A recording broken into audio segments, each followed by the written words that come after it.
Alors, merci pour ces prestations que vous avez fait tout à l'heure tous les deux. Assez remarquable, Olivier. Alors, dans cette mouvance économique, comment l'entrepreneur peut se préparer? D'abord, en conservant l'espoir, parce que c'est pas parce qu'il y a de l'incertitude que justement il ne doit pas y avoir de l'espoir. Et justement, ce que disait Nicolas tout à l'heure, c'est que l'incertitude. On dit d'ailleurs que l'entrepreneuriat, c'est la science de l'incertitude et de l'opportunité. Et donc, c'est très ambivalent, l'entrepreneur. C'est quelqu'un qui, avant les autres, ou mieux que les autres, voit dans ce qui pourrait paraître comme menaçant une opportunité à saisir. Et donc, je dirais que la meilleure façon de se préparer à l'avenir, c'est d'abord de le créer soi-même. Après tout, comme un militaire me disait, le meilleur ordre que je puisse recevoir, c'est celui pour lequel je me suis préparé. Et donc, si je file la métaphore, je dirais c'est pareil pour l'entrepreneur. Et il y a des théories en entrepreneuriat qui parlent de ce qu'on appelle le strategic intent. C'est-à-dire qu'en gros, il y a parfois des marchés qui n'existent pas, mais dès lors que vous manifestez cette volonté de le créer, il va se réaliser. C'est-à-dire que l'entrepreneur, il est parfois créateur de prophéties autoréalisatrices. Et je peux prendre simplement, à petit niveau, mon propre cas. Quand je me suis intéressé à la santé des entrepreneurs, le premier élément auquel j'ai été confronté, c'est beaucoup de mes collègues qui me disaient mais non, il n'y a rien à dire.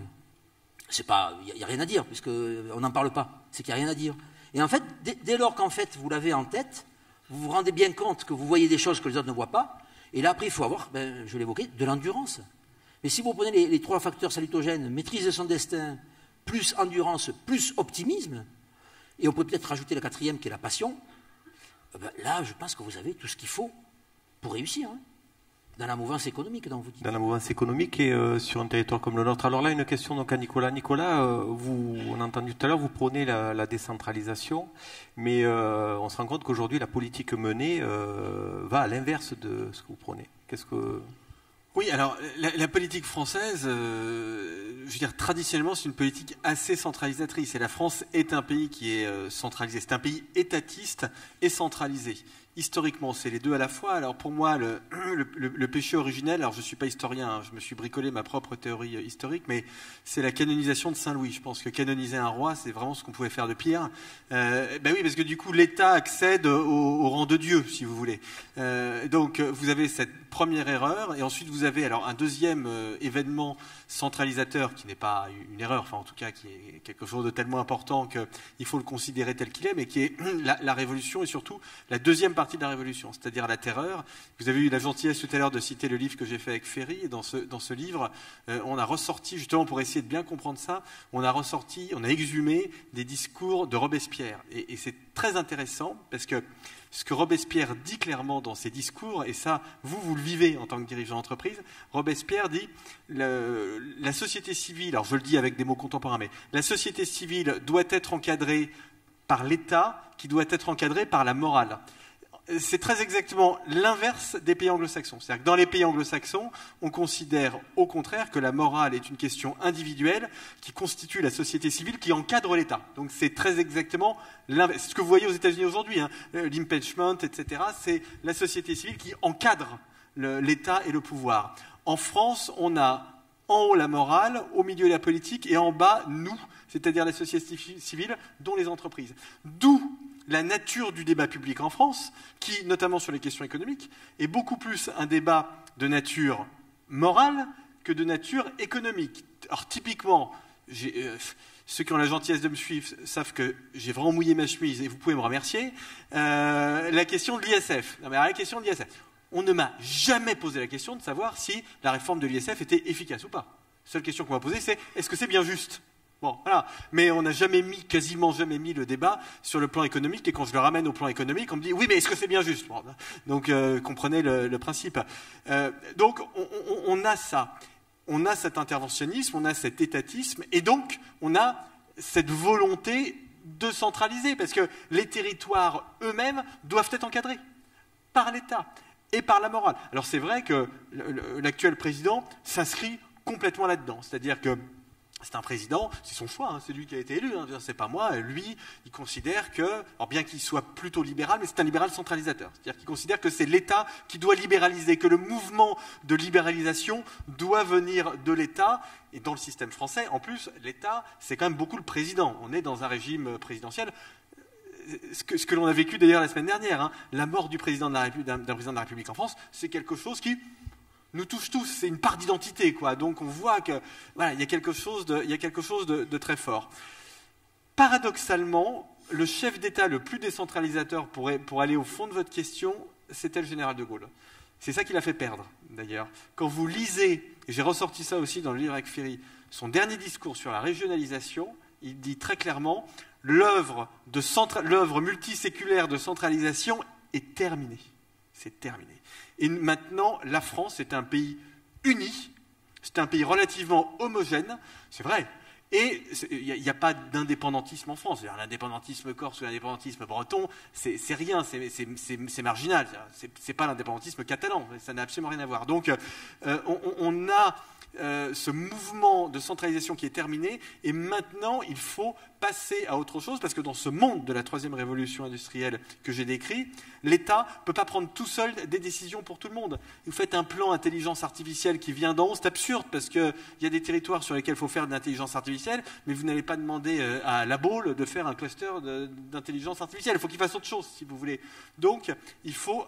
Et je m'arrête là-dessus, mais l'histoire des 80 km/h, quel est le problème? Ce n'est pas les 80 km/h. S'il y a des études qui montrent que si on roule moins vite, il y a moins de morts, ben c'est quelque chose qui est défendable.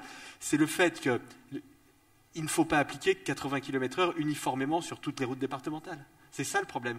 Donc le problème, c'est que sur des routes départementales, vous avez une décision qui est une décision nationale. Or, les élus locaux qui sont ici, ils connaissent parfaitement les problèmes de sécurité routière. Ils savent très bien qu'il y a des endroits où la vitesse elle est limitée à 50 km/h et il y a des accidents. Il y en a d'autres où la vitesse est limitée à 90 km/h, il n'y a pas d'accident.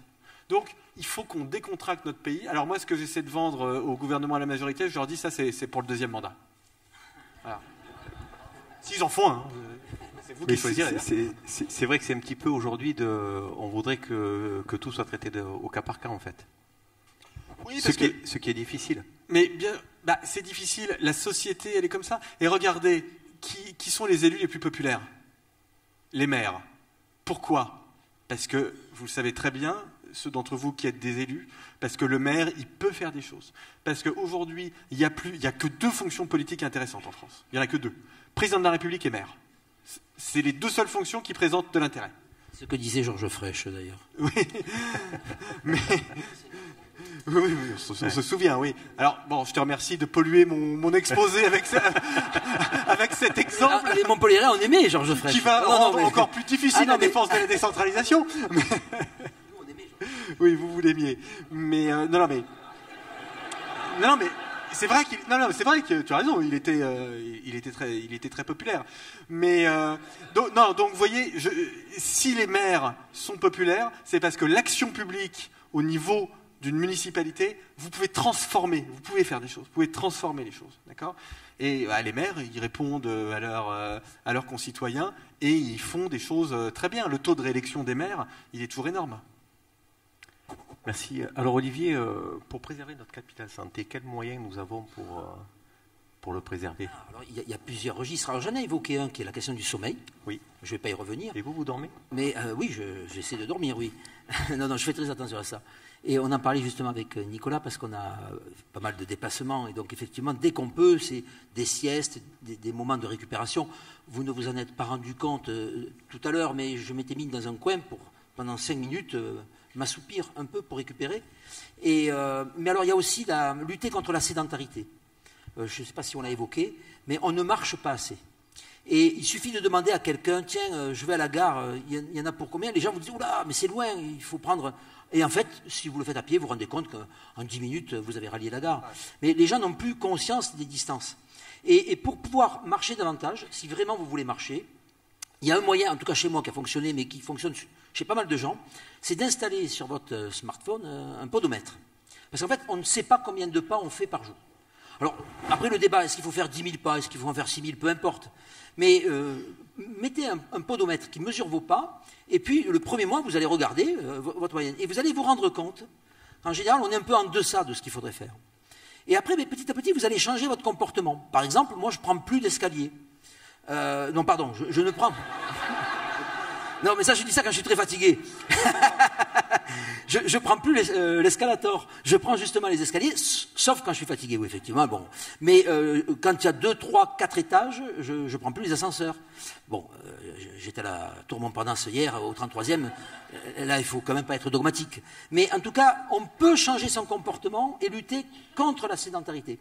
Après, il y a l'alimentation. Les chefs d'entreprise, alors là aussi, j'ai dirigé une thèse de Ludivine Georgie. Vous faites tout à l'envers. C'est-à-dire, en gros, le chef d'entreprise, le matin, c'est sur le pouce, puis le déjeuner rapidement, et le soir, c'est le repas du guerrier. Voilà. On est en famille, alors là, voilà, on se lâche, et ben oui, mais on devrait faire, en chrononutrition, on devrait faire l'inverse. Et donc, on voit bien qu'il y a beaucoup de choses à reprendre, et donc, je dirais, il y a une multitude de petits points, et puis aussi l'entourage, savoir s'entourer. J'ai pas dit s'entourer, mais savoir s'entourer. Et d'où d'ailleurs, dans mes travaux, j'introduis ce que j'appelle le second chip, qui est pour moi le complémentaire du leadership. On parle toujours des leaders et des leaders. Mais oui, mais on minore les seconds. Mais c'est à vous de construire les seconds. Et c'est quoi le second chip? C'est, je dirais, toute l'organisation et la gouvernance d'hommes et de femmes que vous allez mettre autour de vous, qui, le jour où vous irez mal, vous apporteront du soutien. Donc en fait, des voies pour améliorer sa santé physique et mentale, il y en a plein.